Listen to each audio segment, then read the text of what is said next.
Welcome back. I've got a special story to share today. Julian Vance laughed as he flicked a speck of dust onto Elena Vance's worn sleeve in front of the entire board.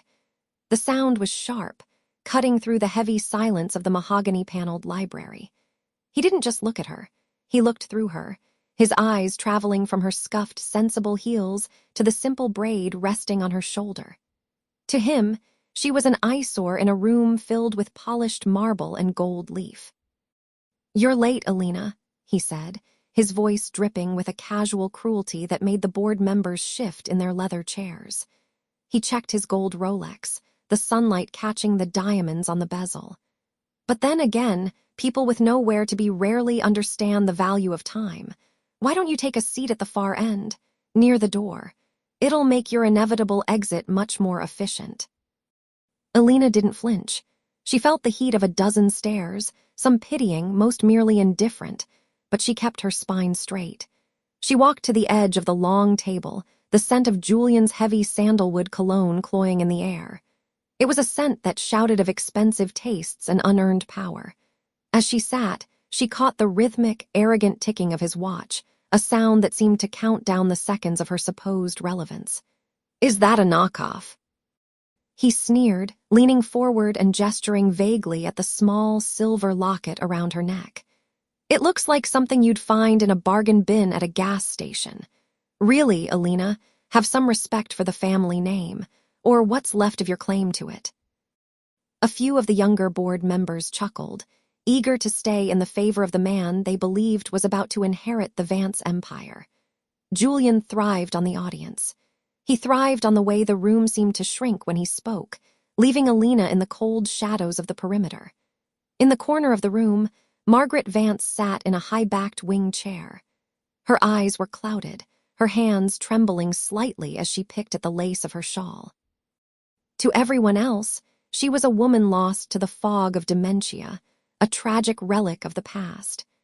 Julian barely glanced at her, treating his mother like a piece of furniture that had outlived its aesthetic value. "The lawyers are on their way, Julian," Silas Thorne said, his voice neutral as he adjusted a stack of documents. He was the only one who didn't join in the laughter, his gaze lingering on Elena for a fraction of a second too long. "Good," Julian snapped, his patience wearing thin. "The sooner we finalize the transition, the sooner we can clear out the dead weight. Speaking of which, Elena, I've already had the locks changed on the downtown apartment. I'm sure you can find a lovely studio in the suburbs. Somewhere more suited to your modest lifestyle." Elena felt the cold, jagged edge of a brass key in her palm, hidden deep within her coat pocket. It was a weight she hadn't expected to carry today, delivered to her by a silent courier only an hour before. She looked at her brother, seeing the flush of triumph on his face, the way he adjusted his silk tie as if it were a noose he was preparing for her. "You seem very certain of the outcome, Julian," she said, her voice calm and level. It was the first time she had spoken, and the sound seemed to startle the room. He scoffed, leaning back and spreading his arms wide. "I am the CEO. I am the one who kept this company afloat while you were off playing social worker for people who don't matter. Father knew it. The board knows it. And in 10 minutes the will is going to make it official. You're a footnote in the Vance history, Elena, a smudge on the glass." He reached out and grabbed a crystal carafe, pouring himself a glass of water. The condensation was slick on the glass, mirroring the sweat that was beginning to bead on his upper lip despite his bravado. He took a slow, deliberate sip, watching her over the rim with the eyes of a predator who had already tasted the kill. Elena turned her head slightly, her gaze landing on Margaret. For a heartbeat, the older woman's trembling stopped. Her eyes cleared, the fog lifting just enough to offer Elena a sharp, knowing look, a silent signal that the trap had been set. Then, as quickly as it had appeared, the mask of confusion returned. "Give me the keys to the estate car," Julian demanded, holding out his hand. "You won't be needing them after today. You don't look like you belong in a car like that anyway." It's a waste of German engineering on someone who shops at thrift stores. Elena reached into her bag, but she didn't pull out the car keys. She pulled out a small, leather-bound notebook, her mother's private ledger. She placed it on the table, the soft thud sounding like a gavel. "I think we should wait for Silas to finish his review," she said softly. Julian's face darkened, the arrogance curdling into a sudden, sharp rage. "I don't care what you think. I'm done waiting. I'm done looking at your pathetic, judgmental face." He stood up, his chair screeching against the hardwood floor. "Silas, tell her she's nothing." Silas Thorne didn't look up from his papers. "The final codicil has arrived, Julian, but it isn't what you think." Julian froze, his hand still outstretched for the keys he would never hold. The room went silent, the only sound the ticking of that expensive gold watch. Elena felt a surge of cold clarity. She wasn't the one who was about to be evicted. "What do you mean?" Julian whispered, the color beginning to drain from his cheeks. Elena stood up, her movements fluid and controlled. She didn't look like a victim anymore. She looked like the storm Julian had spent his whole life ignoring. She leaned in, her voice a whisper that carried to every ear in the room. "The dust is finally settling, Julian, and I think you're going to hate where it lands." The next morning, the Vance estate felt less like a family home and more like a fortress under siege. The air in the breakfast room was thick with the scent of bitter Earl Grey and the metallic tang of unspoken hostility. Elena Vance sat at the far end of the mahogany table, her spine straight, watching the steam rise from her cup. She didn't need to look up to know Julian was there. The frantic, heavy thud of his footsteps on the parquet floor announced his arrival long before he slammed a stack of legal documents onto the table. Julian Vance didn't sit. He hovered over her, his shadow stretching long across the white linen cloth. His expensive silk tie was slightly crooked, a small fracture in his usually perfect veneer of success. "I've spent the last 6 hours on the phone with my legal team," he hissed, his voice trembling with a cocktail of exhaustion and arrogance. "Silas Thorne is an old man playing games. That codicil is a desperate fabrication, and if you think for 1 second you're staying in this house, you're more delusional than our mother." Elena didn't flinch. She picked up a silver spoon, the cool metal smooth against her thumb, a grounding sensory anchor in the face of his storm.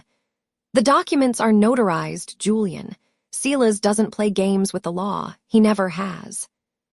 "The law is whatever I pay it to be," Julian snapped, his palm hitting the table so hard the china rattled. "You've always been a parasite, Elena, living off the scraps of a legacy you did nothing to build. You're a charity case in a designer dress, and I'm done funding your existence. By noon, I'm having the locks changed. I've already instructed the staff to pack your things in trash bags. They'll be waiting for you on the curb where you belong." The sheer entitlement in his voice was a physical weight, a rage spike that made Elena's pulse quicken.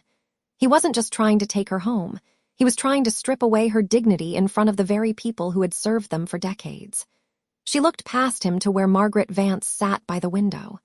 Their mother was staring blankly at the garden, her hands trembling as she clutched a lace handkerchief. To Julian, she was a fading mind to be managed.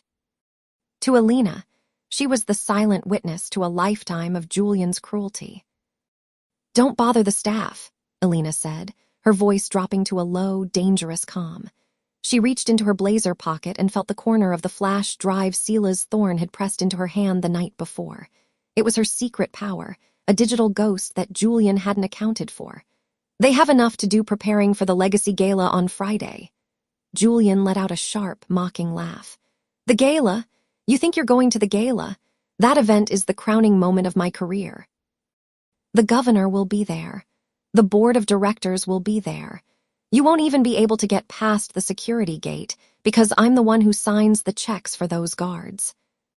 He leaned down, his face inches from hers, his breath smelling of stale coffee and desperation. "And here's the best part. I've told Clara Vance that her aunt is going away on a long trip. I won't have my daughter poisoned by your bitterness. You're being erased, Elena, starting now." The mention of her niece, used as a pawn to twist the knife, was the final escalation. Elena stood up slowly, her movement fluid and controlled. She didn't raise her voice, but the atmosphere in the room shifted. The temperature seemed to drop. "You're so focused on the locks, Julian, that you haven't noticed the foundation is already gone," she said. She walked toward the door, stopping only when she reached the heavy oak frame. She turned back, catching the flicker of genuine uncertainty in his eyes, a moment of wait for it that hung in the air like a bated breath. The gala is in 3 days. I'd suggest you spend that time making sure your own accounts are as secure as you think they are. Because when the music starts, I don't think you'll be the one holding the baton. She stepped out into the hallway, the heavy thud of the door closing behind her echoing like a gavel. Julian's muffled roar of "Get back here" followed her, but she didn't stop. She had 72 hours to turn his crowning achievement into his public execution, and the countdown had just begun. The following afternoon, the scent of damp earth and pungent turpentine filled the air of the Vance estate's private studio. Elena Vance stood before a towering slab of gray clay, her hands coated in the slick, cold grit of her work. She didn't look up when the heavy oak door groaned open, though the rhythmic, aggressive click of polished Oxfords on the marble floor told her exactly who had arrived. Julian Vance didn't enter a room so much as he annexed it. He wasn't alone. He had brought a lean, sharp-featured man in a tailored charcoal suit, the lead curator for the city's most prestigious gallery. Julian gestured toward Elena with a dismissive wave of his hand, as if she were a piece of unfinished furniture. "As you can see, my sister spends her days indulging in these rustic hobbies," Julian said, his voice echoing with a patronizing warmth that didn't reach his eyes. He leaned against a work table, narrowly avoiding a puddle of slip. "It's a charming distraction, really. It keeps her occupied while I handle the heavy lifting of the family legacy." The curator adjusted his glasses, peering at the intricate, skeletal structure Elena was carving into the clay. "The form is quite striking, actually." "There's a raw tension here." Julian let out a short, sharp laugh that sounded like a bark. "Tension? It's therapy for the untalented, Arthur. Elena has always struggled to find her place in the real world. That's why I've decided to move her studio to the guest cottage after the gala. We need this space for the new Vance Foundation offices. It's about progress, after all." Elena felt the familiar heat of indignation rise in her chest, but she didn't stop her work. She carefully smoothed a jagged edge of clay, her touch precise. She knew the house staff were listening from the hallway, their eyes averted, witnessing her brother's casual cruelty. He wanted her to snap. He wanted a scene he could use to prove she was unstable before the board. "The guest cottage has poor light, Julian," she said quietly, her voice steady. "Then you'll just have to work faster during the day, won't you?" Julian replied, stepping closer until he was looming over her shoulder. He lowered his voice so only she could hear. "Enjoy your mud while you can. Once I'm confirmed as the sole executor on Friday, your little allowance for art supplies is the first thing I'm cutting. I'm tired of funding your delusions of grandeur." He turned back to the curator, clapping him on the shoulder. "Come, let's look at the boardroom. That's where the real masterpieces are made." As the door thudded shut behind them, Elena's hands finally shook. She reached into the pocket of her apron and felt the hard, rectangular edge of her burner phone. She had been recording. Every word of his plan to displace her, every insult, was now a digital file. 2 hours later, she sat in the back of a dimly lit, wood-paneled library in the city's legal district. Silas Thorne sat across from her, his expression as unreadable as the ancient law books lining the walls. He didn't speak as he slid a thick manila envelope across the table. Lena opened it. The first page was a forensic audit of the Vance secondary holdings. Her eyes scanned the columns of numbers, settling on a series of transfers to an entity called Thorne and Cross Holdings. "He's been bleeding the estate dry for 18 months, Silas said, his voice a low, gravelly rumble. "Julian thinks he's been clever, hiding the trail through offshore shell companies, but he made one fatal mistake. He used our father's old private ledger codes to authorize the internal transfers. He thought no one else knew them. But I do," Elena whispered, her fingers tracing the forged signatures. "And so do you.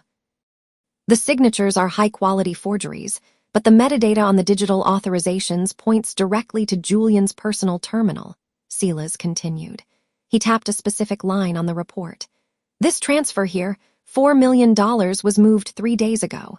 It was the deposit for his new venture. He's using the family's collateral to buy out his partners before the board even votes. Elena felt a cold, sharp sense of clarity. The weapon was in her hands.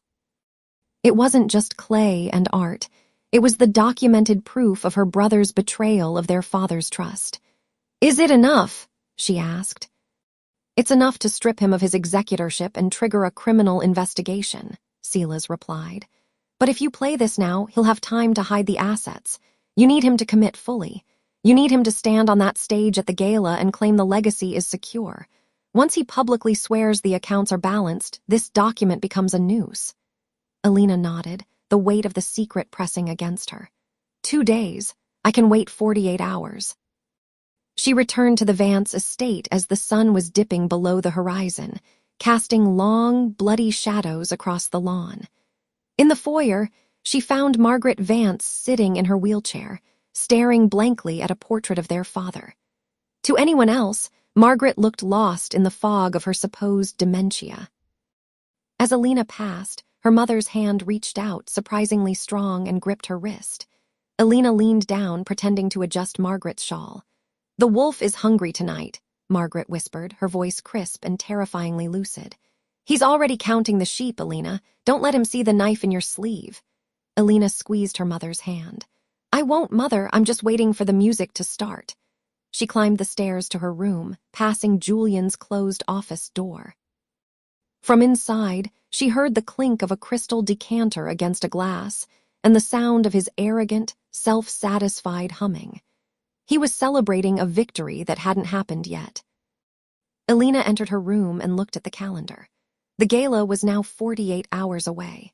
She picked up a small, sharpened sculpting tool from her bedside table and ran her thumb over the edge.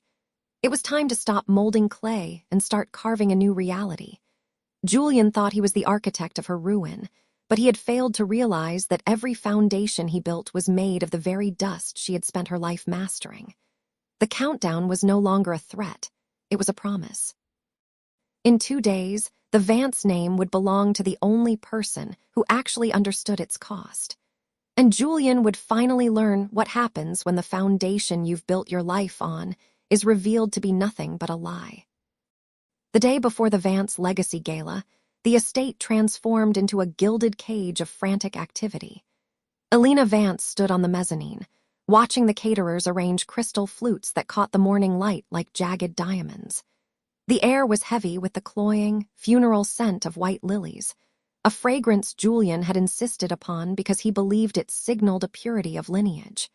To Elena, it just smelled like something beautiful trying to hide the rot underneath. He appeared behind her, the heavy, rhythmic thud of his handmade Italian loafers announcing his presence on the marble floor. He smelled of expensive aged scotch and a suffocating amount of confidence.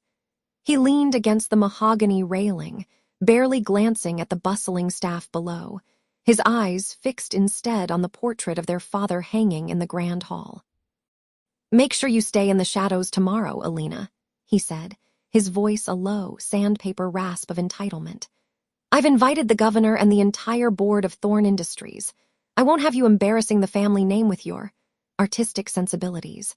Try to find a dress that doesn't scream starving sculptor, if that's even possible for you."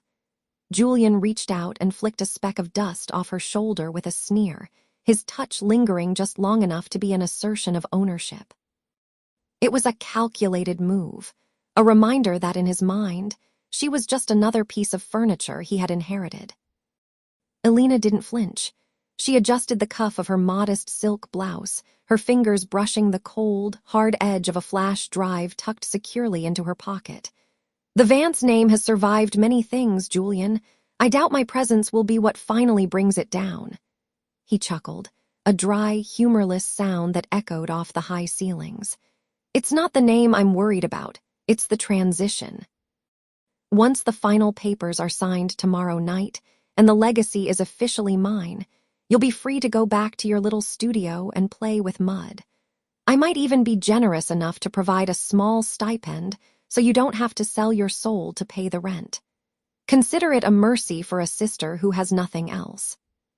The arrogance in his voice was a physical weight, but Elena felt a strange sense of calm. She turned to face him, the sun through the stained glass window casting a sharp, crimson hue across her features. "You should be careful, brother. Sometimes the things we think we own are just borrowed, and the interest on those hidden debts is coming due much faster than you think." Julian's eyes narrowed for a fraction of a second, the first visible crack in his polished mask. The silence stretched between them, punctuated only by the distant clatter of silver being polished. For a moment, he looked as if he might snap, but his ego rushed in to fill the gap. He straightened his silk tie, a smirk returning to his lips. "You always were melodramatic," he dismissed, waving a hand as if shooing a fly. "Cryptic warnings don't change the fact that I have the keys, the lawyers, and the bloodline. You have a sculpting tool and a grudge.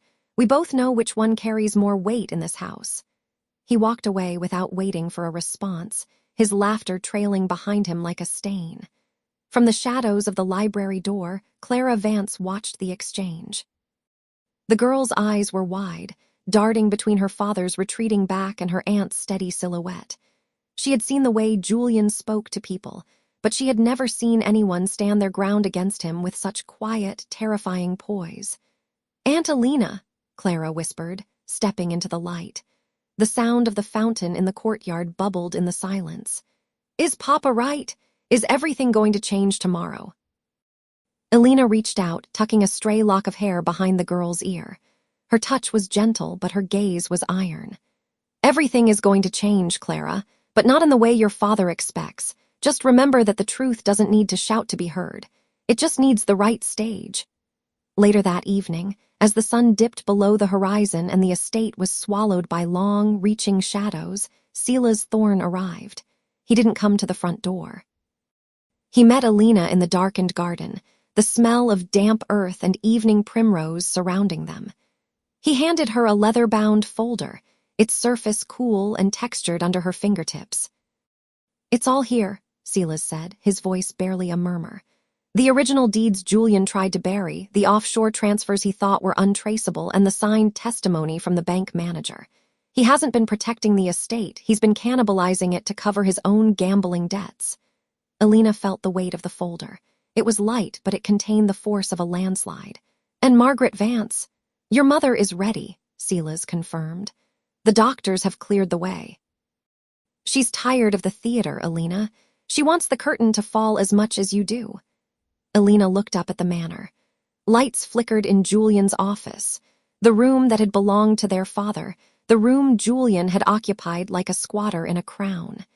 He was likely in there now, practicing his victory speech, imagining the Vance empire finally bending to his will. She turned the folder over in her hands, the final piece of the puzzle clicking into place. The countdown had reached its final hours.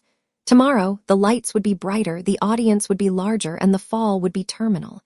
Julian thought he was the architect of this gala, but he was merely the guest of honor at his own reckoning.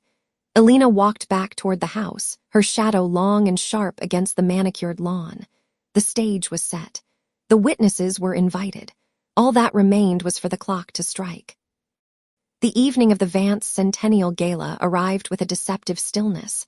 The manor's limestone facade illuminated by amber floodlights that made the estate look more like a mausoleum than a home. Elena Vance stood at the edge of the grand ballroom, her fingers grazing the silk of her emerald gown. It was a color her father had always loved, and one Julian had always hated, claiming it was too bold for a woman who was supposed to be invisible. She took a slow, steadying breath, the cloying scent of white lilies and expensive cigar smoke filling her lungs. She wasn't invisible tonight. Across the room, Julian Vance held court beneath the crystal chandelier. He looked every bit the heir apparent in a bespoke tuxedo that probably cost more than the average worker's annual salary. He was laughing, a sharp, practiced sound that didn't reach his eyes, as he gestured toward a group of investors. He looked powerful, untouchable, and entirely unaware that the foundation beneath his polished shoes was already turning to ash. Elena began her walk across the marble floor. She could feel the weight of the folder she had handed to Sela's Thorn earlier that evening, a silent promise tucked away in a briefcase. Every step she took felt like a drumbeat, the rhythmic, predatory click of her heels cutting through the soft hum of the string quartet. "Elena," Julian said, his voice dropping an octave as she approached. He didn't offer a greeting, he offered a dismissal. He turned away from the investors just enough to block her path, his smile tightening into a thin line of contempt. "I'm surprised you found something in the attic that didn't smell of mothballs. You almost look like you belong here." The investors chuckled awkwardly, sensing the bite in his tone. Elena didn't flinch. She met his gaze with a calm that seemed to unnerve him for a split second. "I belong exactly where I am, Julian," she replied softly. "I wouldn't miss this for the world. It's a milestone for the family, isn't it? The end of an era." Julian's eyes narrowed. He leaned in, his voice a low hiss meant only for her ears. "It's the beginning of mine. Don't think for a second that your little presence here changes the reality of tomorrow. You're a guest in this house by my grace alone. Try to remember that before you spill wine on the carpet." He turned back to his guests, dismissing her as if she were a servant who had overstayed her welcome. It was the first rage spike of the evening, the effortless way he wielded his perceived ownership like a whip. Elena felt the familiar heat in her chest, but she didn't let it reach her face. She simply touched the cold silver locket at her throat, a secret power humming in her veins. She knew something he didn't. She knew that the grace he spoke of was a lie built on forged signatures and stolen legacies. She moved toward the seating area where Elena Vance sat, looking uncomfortable in a stiff lace dress. The girl was staring at her father with a mixture of awe and fear, a cycle Elena was determined to break. "He's in a good mood," Clara whispered as Elena sat beside her. "He thinks he's won," Elena said, her voice gentle. "People are often at their most dangerous when they're convinced they've already crossed the finish line." The double doors at the far end of the ballroom opened, and a hush fell over the room. Margaret Vance was wheeled in by a nurse, her face a mask of fragile confusion. Julian immediately shifted into performance mode. He rushed to her side, his face transforming into a mask of filial devotion. "Mother," he announced, his voice projecting to the back of the hall. "I am so glad you could join us for the family's greatest triumph." He leaned down, patting her hand with a condescending gentleness that made Elena's stomach turn. "She doesn't always know where she is," he told the nearest socialite, loud enough for Margaret to hear. "But the doctors say the music helps the wandering mind. It's a tragic burden, but we Vance men look after our own." The second rage spike hit harder. Elena watched Margaret's hand twitch, a subtle sign of the sharp mind trapped behind the act. Julian was using his own mother as a prop, a tool to garner sympathy and reinforce his image as the benevolent protector of a crumbling dynasty. He treated her like a relic, a piece of furniture to be dusted off for the cameras. Silas Thorne appeared at Elena's shoulder, his presence a silent anchor. He didn't speak, but the way he adjusted his glasses and looked at Julian told her everything she needed to know. The documents were verified. The witnesses were in place. The trap was set, and Julian was currently dancing in the center of it. "Is everything ready?" Elena whispered, her eyes never leaving her brother. "The board members are all in the front 3 rows, Silas replied, his voice a low rumble. "The press is waiting in the foyer for the major announcement Julian promised them. He really did make this easy for us, Elena. He invited the entire world to watch him take the crown. And instead, they'll watch him lose it," she murmured. The gala transitioned toward the formal dinner. Julian took his place at the head of the long, mahogany table, the seat that had belonged to their father for 40 years. He looked down the length of the table at Elena, who was seated far at the end, near the exit. He raised his glass of vintage champagne, the bubbles rising in the golden liquid like tiny, fleeting hopes. "A toast!" Julian shouted, standing up. The room went silent, the only sound the faint clinking of silverware against fine china. "To the Vance legacy, to the strength of blood, and to the wisdom of knowing when to let the weak fall so the strong may lead." He looked directly at Elena as he said the word weak, a smirk playing on his lips. He was enjoying this. He was savoring the humiliation he thought he was inflicting. He didn't notice the way Margaret was watching him, her eyes clear and cold. He didn't notice Sila's checking his watch. "Before we begin the main course," Julian continued, his voice booming with unearned authority, "I have a formal announcement regarding the future of Vance International. An announcement that will settle the matter of succession once and for all." He reached into his jacket pocket, pulling out a folded piece of paper, the very document he believed secured his total control. He looked like a king about to read his coronation decree. Elena stood up. It wasn't a sudden movement, but a slow, deliberate rise that drew every eye in the room toward her. The silence deepened, stretching until it felt like it might snap. "Actually, Julian," Elena said, her voice clear and unnervingly calm, cutting through the stagnant air of the ballroom. "I think there's one more piece of evidence the guests should see before you finish that toast." Julian's smirk didn't falter, but his grip on the champagne glass tightened. "Sit down, Elena. Don't make a scene in front of the guests. You're embarrassing yourself." "I'm not the one who should be embarrassed," she replied. She looked at Sila's, who was already signaling the technician at the back of the room. "Wait for it, Julian. The curtain is about to rise." Julian's glass trembled, the crystal rim clinking against his signet ring, but he masked the tremor with a bark of forced laughter. He looked around the room, seeking the familiar, sycophantic smiles of the board members to bolster his crumbling bravado. "Pathetic," he spat, his voice echoing through the vaulted ballroom. "You've always had a flair for the dramatic, Elena, but this is a new low. Security, please escort my sister out. She's clearly unwell." No one moved. The security detail, usually so responsive to his whims, stood like statues at the periphery. Sila's Thorn stepped into the light of the podium, his expression as cold and immovable as a tombstone. He didn't look at the man at the head of the table. He looked only at the tablet in his hand. With a single, sharp tap, the massive projector screen behind the head table hummed to life, bathing the room in a harsh, clinical blue light. "Shut it off!" he roared, his face beginning to mottle with a frantic, uneven red. He lunged for the technician's table, but a firm hand on his shoulder stopped him. It was one of the very board members who had toasted him moments ago. The screen didn't show family photos or sentimental memories.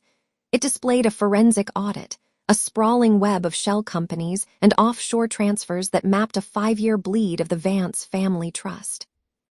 The smell of ozone from the projector mingled with the heavy, cloying scent of the lilies decorating the tables, creating a suffocating atmosphere. Julian's features didn't just change, they seemed to dissolve. The arrogant flush that had colored his cheeks for the last hour drained away, replaced by a gray, waxy pallor that made him look 20 years older in an instant. His jaw slackened, his lower lip trembling as he stared at the offshore account numbers displayed in 30-point font. His eyes, usually sharp with predatory intent, became glassy and unfocused, darting frantically toward the exit and then back to the screen. A bead of sweat broke from his hairline, carving a slow, jagged path through his foundation and down his temple. He looked less like a wolf and more like a cornered animal, realizing the trap had been shut for years. His chest heaved with shallow, ragged breaths that rattled in the silence of the room. "Those accounts are private," he whispered, though the microphone caught the rasp of his voice. "You had no right. This is a violation. The violation was the $300 million you moved out of the trust while our mother was supposedly too confused to notice," Elena said. She walked toward the front of the room, the heels of her shoes clicking with lethal precision on the marble floor. She reached into her small clutch and pulled out a single, notarized document. She didn't hand it to him. She laid it on the table in front of Margaret Vance. Margaret, who had spent the evening staring blankly into space, suddenly reached out. Her hand was steady as she adjusted her glasses and looked directly at her son. The fog in her eyes had vanished, replaced by a piercing, lucid steel. "I may be old, Julian," Margaret said, her voice carrying a weight that silenced the last of the murmurs in the back of the room. "But I was never blind. I gave you enough rope to see what you would do with it. You chose to try and hang your sister." The witnesses reacted as if a physical blow had been struck. Clara Vance gasped, her hand flying to her mouth as she backed away from her father's side, her silk dress rustling in the quiet. Two of the senior board members exchanged a look of pure disgust and physically shifted their chairs away from the head of the table, creating a literal void around the man who had been their king moments before. Silas stepped forward, his voice a calm, legal execution. As of 4 p.m. today, Margaret Vance has officially revoked your power of attorney and transferred all voting rights and executive control to Elena. You are no longer an officer of this company, nor are you a beneficiary of the estate. Julian collapsed back into his chair, the fine wood creaking under his weight. He looked at the faces of the people he had bullied and bribed, and found only the cold reflection of his own ruin. Elena looked down at him, her face a mask of serene, untouchable calm. She didn't gloat. She didn't raise her voice. She simply leaned in close enough for only him to hear the finality in her words. You were so busy protecting a legacy that was never yours that you forgot to check who actually owned the ground you were standing on, she said. She turned on her heel and walked toward the grand mahogany doors, her silhouette sharp against the light of the foyer. She didn't look back to see him reach for a glass of wine that wasn't there, or to hear the first of the board members calling for the police. She was already gone, leaving the ghost of the Vance name to haunt the man who had destroyed it. The heavy mahogany doors didn't just close. They seemed to seal the oxygen out of the hallway. Elena stood in the foyer of the Blackwood estate, the silence of the grand house pressing against her ears like a physical weight. Behind those doors, the muffled sound of raised voices and the frantic shuffling of chairs signaled the end of an era. She could smell the faint, lingering scent of the expensive beeswax used on the floors and the sharp, metallic tang of the coming rain through the open terrace doors. A moment later, the doors burst open. Julian stumbled out, his expensive leather soles skidding on the polished marble. He looked like a man who had been caught in a landslide. Julian's face was no longer the mask of calculated arrogance that had defined the Vance name for decades. It was a ruin of mottled gray and frantic, twitching veins. His eyes, usually sharp and predatory, were now clouded with a desperate, uncomprehending glaze, darting around the foyer as if looking for a trapdoor that didn't exist. The skin around his mouth had gone slack, leaving his lips trembling in a silent, pathetic rhythm, while a single bead of sweat tracked a jagged path through the heavy foundation he used to hide his age. He looked less like a titan of industry, and more like a man who had just watched his own ghost haunt him. "This is a farce," he hissed, his voice cracking as he lunged toward Elena. He reached out to grab her arm, his fingers hooked like talons, but Silas Thorne stepped between them with the quiet efficiency of a wall. "I wouldn't," Silas said, his voice a low, dangerous rumble. He held up a thick manila envelope, the legal seal visible and imposing. "The injunction is already being served at your private residence, Julian. Your access to all corporate accounts has been frozen. As of 4 minutes ago, you are a trespasser on this property." Julian recoiled as if the paper were a burning coal. He turned to the board members who were trickling out of the room, men he had played golf with for 20 years, men whose debts he had covered and whose secrets he had kept. "Arthur, Thomas, you're going to let this girl, this nobody, dictate the future of Blackwood." Arthur Vanderbilt, the oldest member of the board, didn't even stop. He adjusted his silk tie and looked through Julian as if he were a pane of dirty glass. "The audit speaks for itself, Julian. You didn't just skim the top, you gutted the foundation. We're lucky she's offering us a way to keep the doors open." The betrayal was visible in the way Julian's shoulders slumped, his posture fracturing. He turned back to Elena, his rage bubbling over into a desperate, ugly sneer. "You think you're so clever? You're just like our father, a cold, calculating thief. You didn't earn this. You just waited for me to build it so you could steal it." Elena didn't flinch. She felt the cold weight of the brass key in her pocket, the key to the safe deposit box Julian had never known existed. "I didn't have to steal anything, Julian," she said, her voice steady and devoid of the heat he was looking for. "Everything you thought you built was bought with money that belonged to the estate's trust. You were never the architect. You were just the tenant who forgot to pay rent." The sound of a rhythmic thump tap, thump-tap echoed from the top of the grand staircase. Everyone froze.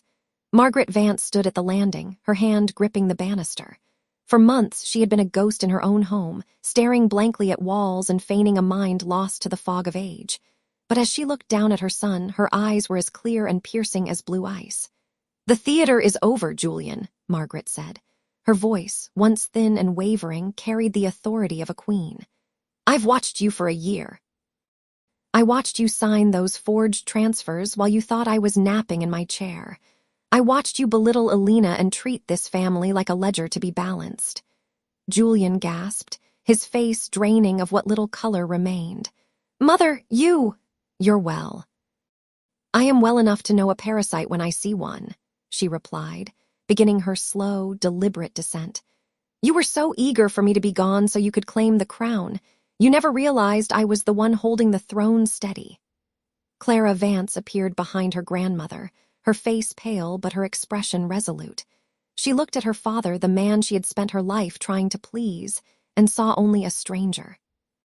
She didn't say a word, but the way she stepped to Elena's side was the loudest condemnation in the room.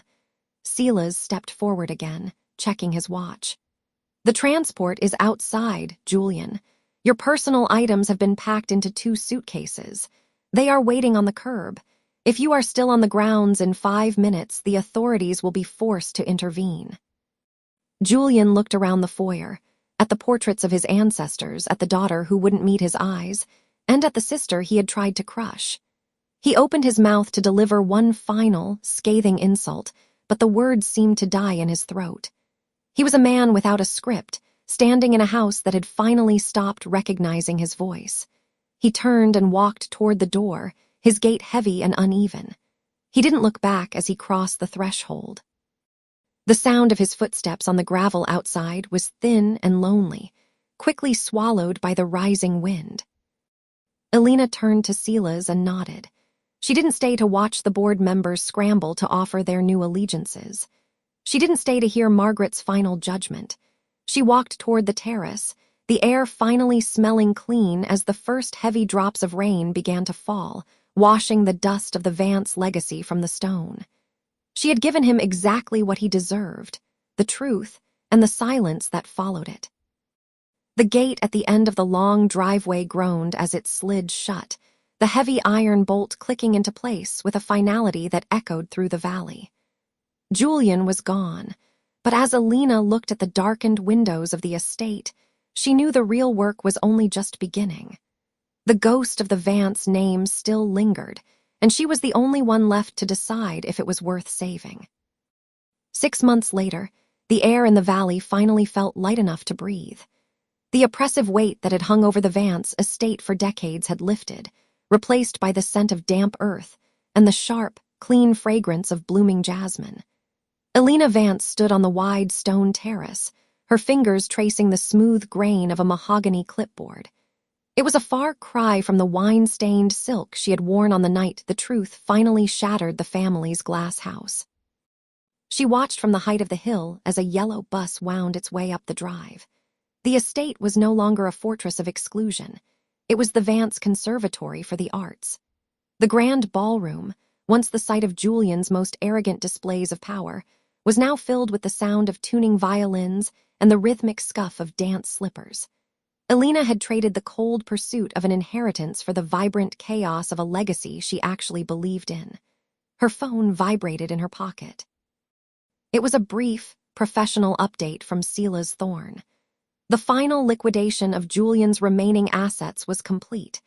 There was no triumph in the news, only a quiet, settling sense of order. Silas had been instrumental in the transition, ensuring that every cent Julian had tried to siphon away was redirected into the conservatory's endowment. 200 miles away, in a city where the sky was perpetually bruised by smog, Julian Vance sat in a cramped studio apartment that smelled of stale coffee and industrial cleaner. The rattling heater in the corner hummed a discordant tune, a sharp contrast to the silent, climate-controlled halls he had once paced. He stared at a small, flickering television screen where a local news segment was highlighting the miraculous transformation of his family home.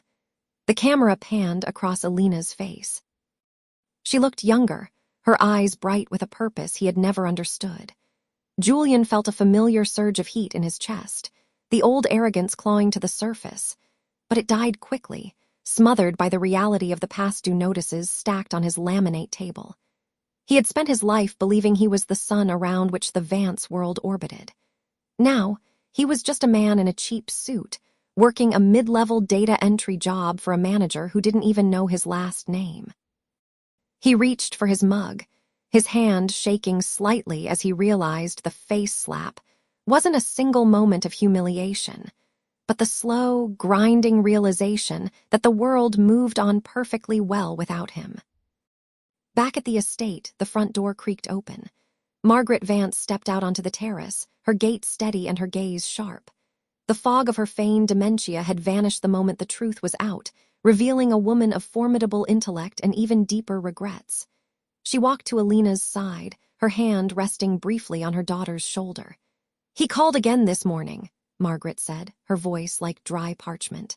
"From a burner phone. He wanted to know if Clara was happy." Elena looked out toward the gardens, where Clara Vance was currently leading a group of younger students toward the new glass-walled studio. Clara's laughter carried on the wind, bright and untethered. She was no longer the pawn in a game of succession. She was a girl who spent her afternoons painting and her evenings studying, free from the shadow of her father's expectations. "Did you tell him?" Elena asked softly. "I told him that Clara is exactly where she belongs," Margaret replied. "And then I hung up." The silence that followed was not the heavy, secret-laden quiet of the old days. It was the silence of a house that had been scrubbed clean. Yet, as Elena watched her niece, a sharp pang of grief caught in her throat. This was the cost of justice.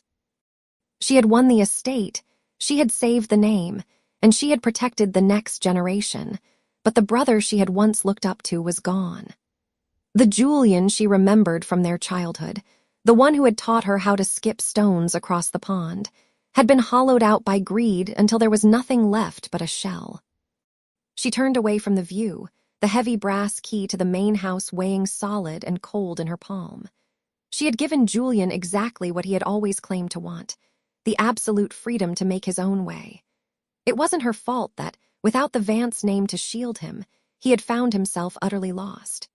As the sun began to dip behind the mountains, casting long, golden shadows across the lawn, Elena walked toward the door. She paused at the threshold, looking back one last time at the iron gates at the end of the drive. They were standing wide open, a permanent invitation to the world Julian had tried so hard to shut out. The victory was hers, and it was absolute, but as she stepped into the warmth of the house, she couldn't shake the feeling that the most successful revenge was the kind that left you standing exactly where you started, only with the wisdom to know what it had truly cost to stay there.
I hope you enjoyed this tale.